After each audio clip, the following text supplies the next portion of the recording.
Amen. Okay, so good to see all of you. Um, Actually, I don't need to tell you how filled with anxiety people are today, right? Our whole world is filled, it seems, with expressions of worry and fear and apprehensions. All of us, in various degrees, struggle with anxiety. In this day and age, anxiety is something we have come to accept as a fact of life, and that's a mistake. Anxiety hinders our progress as Christians. Worrying inhibits spiritual growth. Therefore, the entire Bible, is a constant exhortation or reminder to believers to stop worrying. Sometimes anxiety or worries becomes our focus on a daily, even hourly or minutely basis. And it destroys our relationship with the Lord as well as with others. So, anxiety is actually a thief. It steals our confidence, steals our peace, steals our sleep, steals our joy. And we sang the song, no? That Jesus is our joy, He's our rest. So, let's learn from the Bible how to deal with anxiety or overcome an anxious mind. Can you remember any of the verses in the Bible that speaks about overcoming anxiety? Any verse that speaks of? Cast your uh, cast your burdens on the Lord because He cares for you. Okay, very good. 1 Peter. Yeah. Any other Do not verse? be do not be Very good. anxious, but Okay, in great, Anushwara. So you've actually covered my portion for today. Okay, so the two verses we will see is actually Philippians chapter 4, 6 and 7. They are very familiar verses. And as Anushwara pointed out, it is by heart. Many of us know it by heart. But the question is, do we practice it? Do we really apply it in our lives on a daily basis? So we will see these two verses. And what are we going to see in these two verses is the problem, the prescription, and the promise. The problem, the prescription, and the promise. So Philippians is an epistle of joy and encouragement in the midst of adverse circumstances. Paul is writing to the believers at Philippi who are facing trials and conflicts. So, as he begins this chapter, chapter 4, he starts by encouraging them to stand firm. And he tells them, be of same mind, the two ladies who might be, in conflict. And then he says, rejoice in the Lord because the Lord is near. And then he comes and touches on the issue of anxiety. And then verse 6 says, do not be anxious about anything, but in every situation by prayer and petition, with thanksgiving, present your requests to God. So, what is our problem here? What is the problem? In the whole verse, what is the problem? being anxious about anything. Yes, anxiety. Yes, Anashura. Anxiety is a problem. Other words for anxiety which the Bible uses is worry or care. Okay, so Paul says, do not be anxious about anything. It's a commandment. It's not that, okay, if you want, you can do it. If you don't want, you don't do it. It's a commandment. In Greek, this sentence is more emphatic. It's like saying, stop worrying about even one thing. Jesus in Matthew 6 warned us against worry. You know what he said? Do not worry about your life, what you will eat or drink, or about your body, what you will wear. Is not life more than food and the body more than clothes? In Luke 10, do you remember what Jesus told Martha?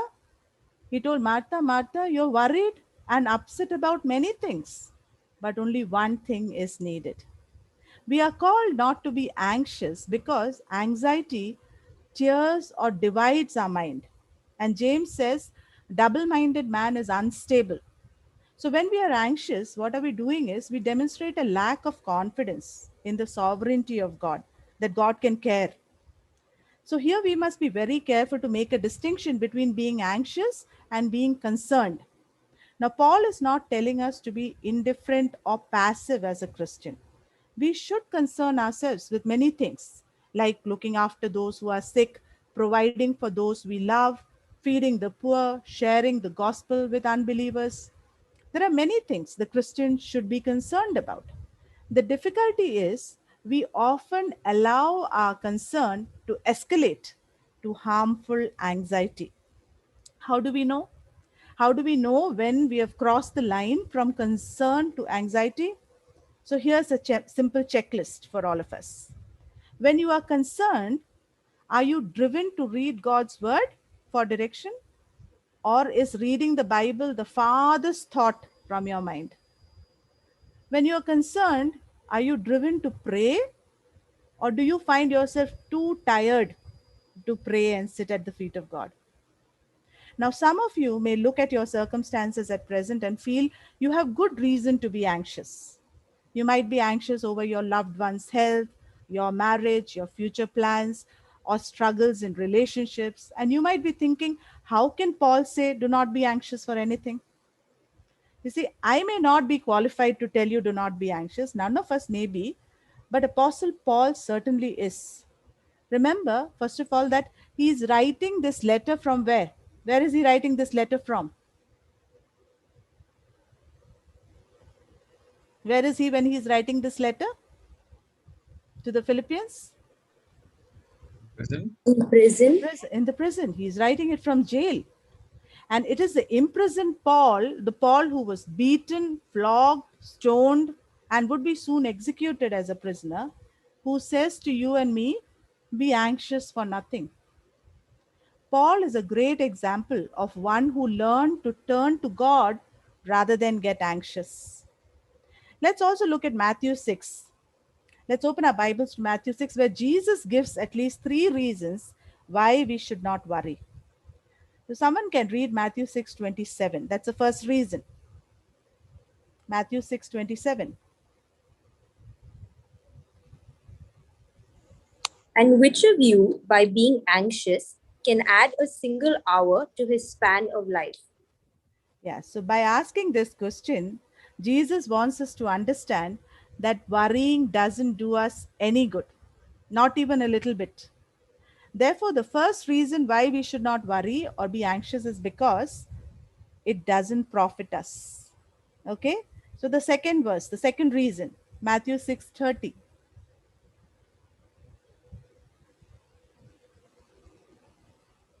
Matthew 6:30. If that is how God clothes the grass of the field, which is here today and tomorrow is thrown into the fire, will he not much more clothe you, you of little faith? In other words, if God looks after birds and lilies, is it not foolish to think that he would neglect us? You see, things may not always go as smoothly as we would like, but that does not mean that God doesn't care. The point Jesus is trying to make is that if God, the creator of the universe, cares for the birds and the lilies and the grass, how much more he will care for his children. So it doesn't make much sense to worry. That's the second reason. And the third reason we see in verse 32, Matthew 6:32.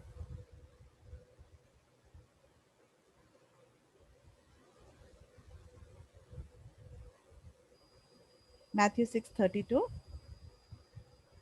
For the pagans run after all these things, and your heavenly Father knows that you need them.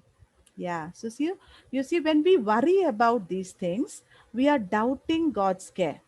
And when we doubt God's care, we resemble unbelieving Gentiles. We resemble people who don't know the Lord.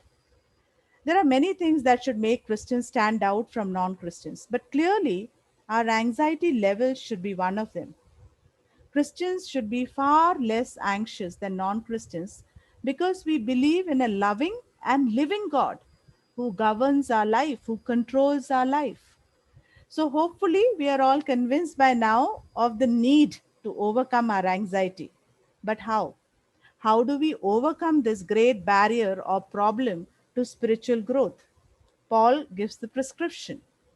He says, do not be anxious about anything, but in every situation, by prayer and petition with thanksgiving, present your request to God. Don't be anxious, but pray. Now, it's not saying ignore your situation or pretend it's not hard. What you're going through is hard and it is causing you stress. What it is saying is don't just worry and complain. That's really not going to help. all that's going to do is cause more stress and anxiety and make you more miserable. Instead, talk to God about what you're going through. The cure for worry is to redirect your energy and replace your anxiety with prayer. And that's called casting, that Anushwara said in 1 Peter 5:7. Cast all your care upon him, for he cares for you. Now, care is the same word for anxiety. Don't carry your cares, but cast your cares. We are called to unload our care. Why? Because we know God cares for us. It is our confidence in God's care that helps us to unload our anxiety onto Him. Just like as we share with a friend, a friend who is, you're very confident about, you will unload your problems with that friend. So unload your anxiety to the Lord because He cares for you. Sometimes we think we need God for big things, but other things we can manage. There's a story of a missionary who met a lion and he prayed and asked God for deliverance. And God delivered him from the mouth and the paw of that lion. And he gave God great praise. And that night, when he tried to sleep, there was a mosquito in the room. It kept him awake all night long. And when he woke up, he had dark circles under his eyes because he couldn't sleep at all. And then God reminded him, you asked me to deliver you from the lion, but you thought you could handle that mosquito by yourself, didn't you? Don't we do the same thing? Which areas in your life you think you can manage? But like the missionary, you end up with sleepless nights. So the verse says, in every situation, pray. Bring every single thing to the Lord in prayer. Now you might be thinking, we know that. That's the right thing to do. It's a fact. But let's be honest. When we are anxious, do we immediately go to the throne or go to the phone? For me personally, I would think I should pray. I think I need to pray. But instead of kneeling down immediately, I procrastinate. I delay and then never get into praying. So let's see how we need to pray when we are anxious. Paul says, in every situation by prayer and petition with thanksgiving, present your requests. That's the order. Prayer here, first word that he uses is for worship or devotion. You see, when you're worried, worship. When you are burdened, bow down. When we do this, our focus shifts from our cares to God's greatness. The first thing when we enter to the throne room of God is not actually to present our petition. The first thing is not, Lord, I want this, I want that. No, but adoration and worship. And if you see, Jesus taught us to pray in the same manner. When he taught us to pray, he did not start with petition. Rather, he started with honoring God, worshiping. He said, our Father who art in heaven, holy be your name. Your kingdom come, your will be done on earth as in heaven. And then he started with petition. Give us today our daily bread. So that's for us also. So, prayer, as we start, we adore and worship, and then we give our petition or supplication. What is that meaning of petition? Strong crying or begging and making known of specific needs to God. Now, Paul is saying instead of making general prayers like, God, bless me, bless my loved ones, tell God specifically what is troubling you. What is making you so anxious? Be open and honest before God. We are reminded of King Hezekiah. Do you remember in 2 King 19? When he received a potentially anxiety producing letter from the Assyrians, he took that letter, went to the house of the Lord, he spread it out before the Lord, and prayed specifically for deliverance. And that's how Jesus also always wanted the people to tell him what they wanted. You remember?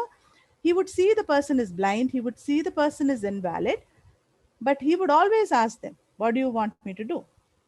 And therefore, we have to be specific with God as we pray. And the third thing is thanksgiving. Easy to thank God for blessings we receive. But here it says, in everything, thank God, even in adverse circumstances. God's children are called to have an attitude of gratitude. Now, we can have an example of Paul and Silas in Acts 16. Even when they were in the dungeon, They were praying and singing to God. When we become convinced that God works all things together for good, we are grateful to a sovereign God. Thanksgiving indicates a heart that is at rest. We come to rest in the will of God and submit to whatever He chooses to do. Thanksgiving means that we have peace about how God is going to answer our prayers. And the fourth point that he brings out is requests be made known to God. Now, look at that word. It's requests, not demands, not ultimatum, but request.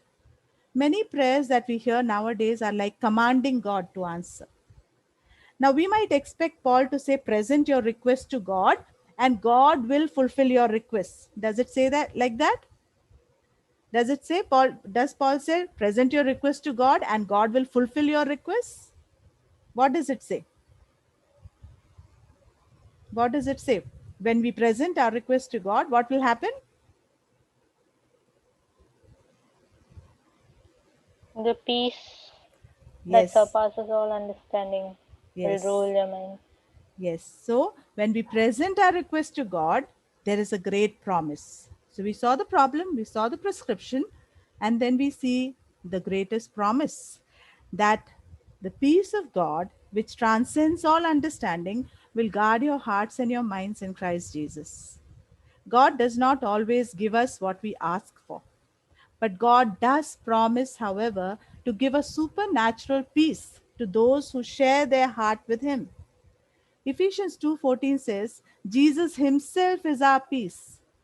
So God's promise of peace is His presence, is He Himself. Now, your anxieties may be as simple as catching a flight on time or as complex as dealing with the death or illness of a loved one.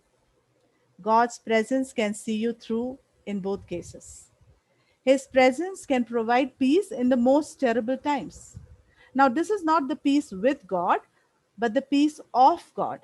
Now, what is peace with God? Can someone read Romans 5:1?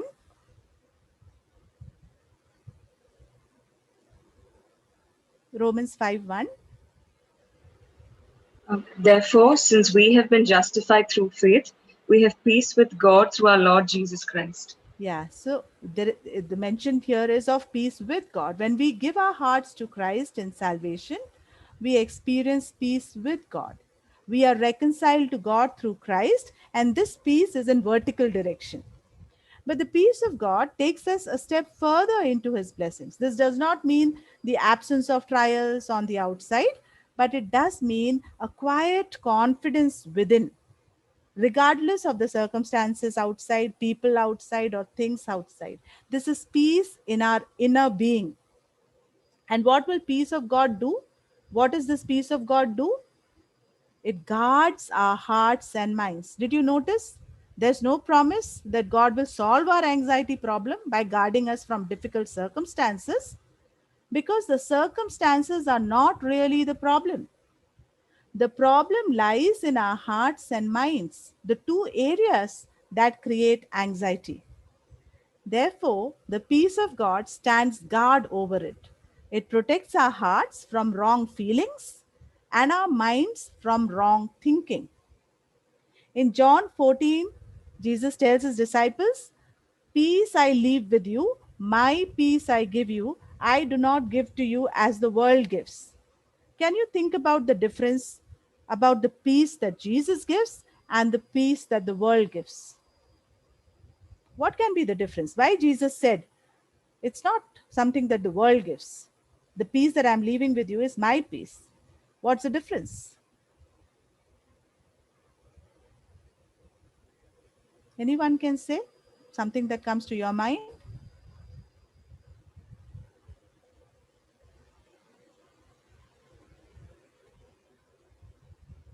Maybe that the peace the world gives is temporary and can be shaken easily, sort of. Okay, okay.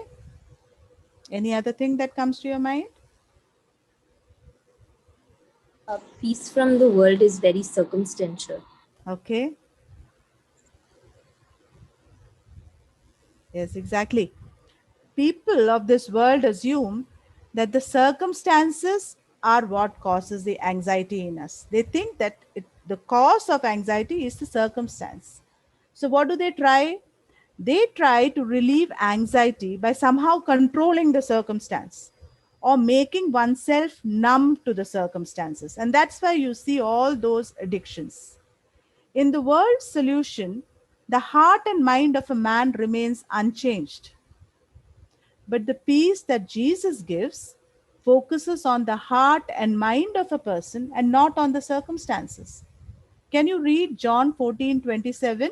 The second part of it. The first part he says, "The peace I give you the peace, I leave my peace to you." What is the second part? John 14:27.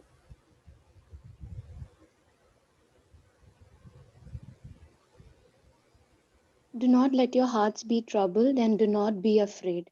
So do you see this? Inner peace is what Jesus offers, something which is related to heart and mind.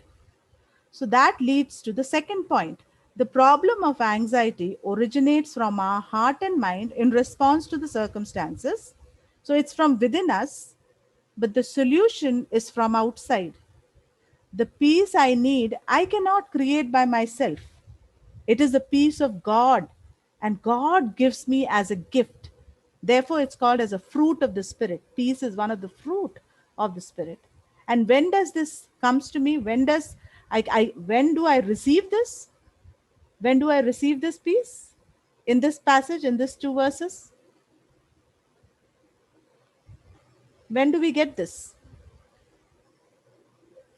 When do we get this peace? And the help the Holy Spirit gives us. Yeah, when we pray. No, right? Yeah. Before that, what we are doing? We are praying. We are pouring out our heart to God. We are being honest and open to God. And the third important concept Paul clarifies is that peace of God, which will guard our heart and mind, is in Christ Jesus. Only through a personal relationship with Jesus Christ can we enjoy this peace of God. That's exactly what Jesus said in John 16:33. In me you may have peace. In this world you will have trouble. God's gracious gift of this peace is not found in any other way but in Christ Jesus. So, as a believer, you and me can experience the overwhelming peace of Jesus Christ no matter what the circumstances, because circumstances doesn't matter. Jesus is more concerned about our heart and mind. We need to make it a practice to be anxious for nothing and pray for everything. It's not a one time event, but it has to be a regular habit of life. Daniel gives us a wonderful illustration of peace through prayer. When King Darius announced that none of his subjects was to pray to anyone except the king, Daniel went to his room, opened his windows, and prayed as before. Can somebody read Daniel chapter 6, verse 10 and 11? Daniel 6, verse 10 and 11.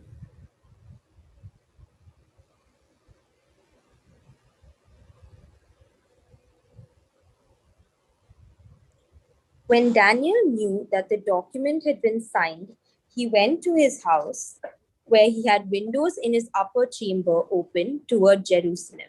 He got down on his knees 3 times a day and prayed and gave thanks before his God as he had done previously. Then these men came by agreement and found Daniel making petition and plea before his God. Yeah, so, do you see what all things that we see of these two verses there in Daniel? What are the things that he is doing?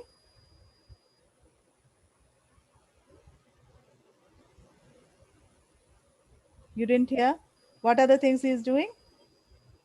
He got Three down. times a day. He prayed. Yes, Ashik. Yes, Pray Sunil? 3 times a day. Yes, Ashik. He prayed. So, prayer. What else did he do? What else did he do? Went down on his Give knees. thanks to God. Give thanks to God. Thanks to God. The thanksgiving is there. That's what we learned in Philippians. And then what else? The third part? And he asked God for help. Yes, he gave the supplication, the petition. So there's prayer, there's supplication, and thanksgiving. And what was the result? What was the result? You know what was the result? They took him away. They took him away and put him where? In the lion's den. Lion's den. Was it what he wanted? So we I learned don't in, think so. yeah. So we learned in Philippians that when we pray and we pour out our heart, what will happen? What is the promise? The result? What would we learn? Uh, What is the promise? that we get peace. Peace. The peace is promise. Did he get the peace? Did he get Yes, peace? sir. Definitely he got peace. He was able to spend the night with the lions in perfect peace. Now read Daniel 6 verse 18. Then the king went to his palace and spent the night fasting. No diversions were brought to him, and sleep fled from him. Look at that. Who lost the peace? King Who? Darius. King Darius lost the peace. But everything was according to his plans, right? He should not be the one who should lose the peace. Everything was according to his plan. He got, he declared an order. He brought out that order. The order was perfectly fulfilled. The person who, did not fulfill that promise was put into the jail also. I mean, put it into the den also. So, but look at the way that God works. Daniel, in the midst of the lion, could have a peaceful sleep, but king in his palace, that palace is mentioned, could not eat, could not sleep. He lost peace. So, friends, what a wonderful promise that God gives us of peace.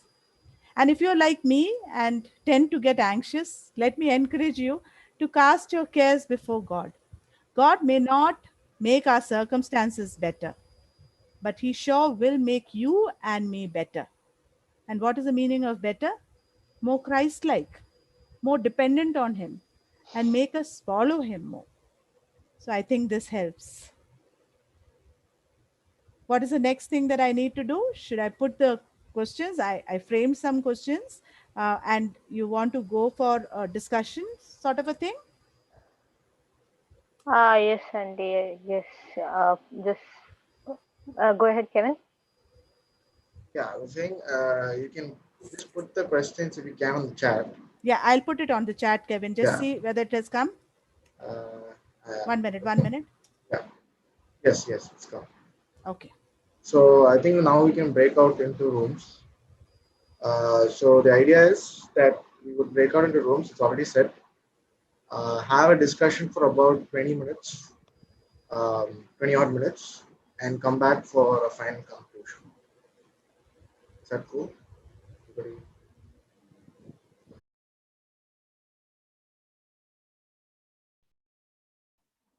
Until you have anything to conclude or Pardon, Kevin? anything? Do you have Yeah, anything to I would. conclude? No, I just wanted to hear your takeaways, because in our group we had certain takeaways. So if anyone wants to share your takeaway from this study, I will be, glad to hear Yeah. that. Yeah. Yeah, so probably one person from each group can share what Yeah.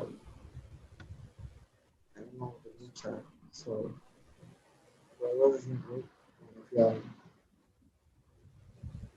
group one.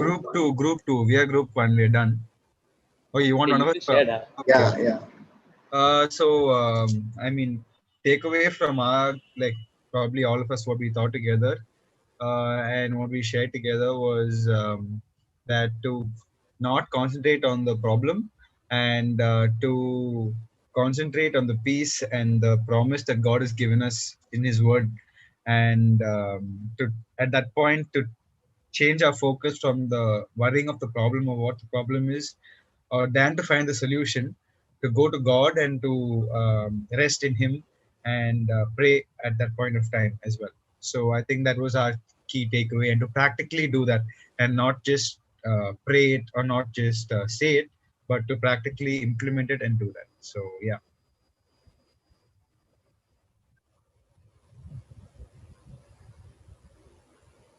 Group two. Where is group two?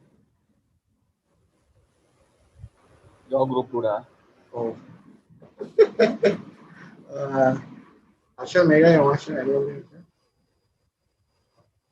Okay, so What we discussed was, yeah, we were going through the questions, and one thing that we discussed with the first question, idolatry, that when we turn to ourselves, or like Auntie, you were saying that when we turn to probably the phone or even other people, they become idols, where in turn you should have turned to God first. And we were also discussing how there are different things that we use as a form of escapism every time we get worried. So for some of us, it was entertainment. We go to watch a movie or something to distract ourselves or to worry. For some of us, it's people going to a friend first instead of God. And something also that we discussed was that when we pray, there's this unexplainable way in which we're able to open up. That if I were to tell somebody else about my problems, I wouldn't be able to articulate it properly. But when I bring it forward to God, I'm just able to open up so easily. And whether my prayer goes as per what I want or not, that whole process of just wrestling with God is just so peaceful and beautiful, is what all of us agree. But the struggle is to do that and Practice. practice that. Yeah. Group three. I think what we were discussing a lot was how we procrastinate when we have worry I and think how we were group it 3. takes. Uh, So Yeah, Sunana, your group Are 4. we? It's okay. Hey. You can continue. what? Continue. Three or When were you four? in our group? Yeah. What? Sunana's group 4, but you can continue. Group 3 will go Yeah, next. It's fine. actually. Group three. Hey, Sorry. we are group 3, no? Yeah, Yeah, da, yeah. but she started. Let her finish. No, no. Okay, you guys go. Sorry, my bad. So, group 3. Okay, stop Yeah. muting me, dude. Okay, yeah. Group 3 decided that everything is tough. Everything you heard today was difficult, and the two verses of which was more difficult, both are equally difficult. So, we've decided that nothing we do, I mean, this whole being anxious thing is. I mean, once we spoke about it, it made it all the more clear that, it's something that we greatly, I mean, deal with on a daily basis, whether we know it or not. Two things that we decided to do was, first thing is go to the throne, not the phone. And the second thing is with Thanksgiving. That was something I think all of us really agreed on because when things come our way, we're not very, you know, uh, grateful about it. And, when we're anxious, the first thing to do is, we're blaming God or we're upset or, but we're not being grateful about what we're going to learn through it or whatever God has in store for us. So, those were two things that we really took away from the questions and the study.